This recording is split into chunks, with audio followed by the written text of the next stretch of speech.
ঘুমানোর আগে কয়েকটি কাজ করবেন। নাম্বার ১, আয়াতুল কুরসি পাঠ করবেন। কারণ হলো আপনি যখন ঘুমাবেন তখন কিন্তু আপনি মৃত মানুষের মতো।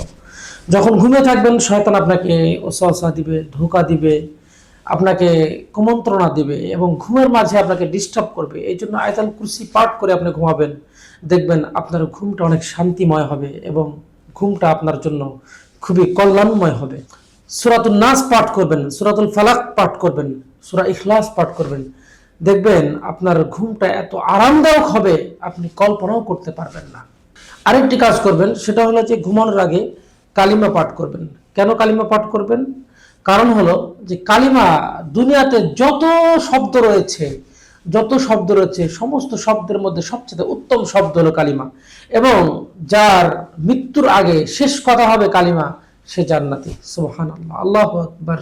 কারণ যে ঘুমায় সে একজন মৃত মানুষের মতো। এই জন্য আমরা কালিমা পড়ে যদি ঘুমাই তাহলে এমন হতে পারি আমরা ঘুম থেকে জাগ্রত নাও হতে পারি, আল্লাহ রাব্বুল আলামিন আমাদের প্রাণটা ঘুমের মধ্যেও নিয়ে নিতে পারে। এই জন্য আমরা ঘুমানোর আগে সবসময় কালিমা পাঠ করব। আরেকটি কাজ আমরা করব, সেটা হলো দুরূদ শরীফ আমরা পাঠ করব। দুরূদ শরীফ যদি আমরা পাঠ করি তাহলে কি লাভ হবে?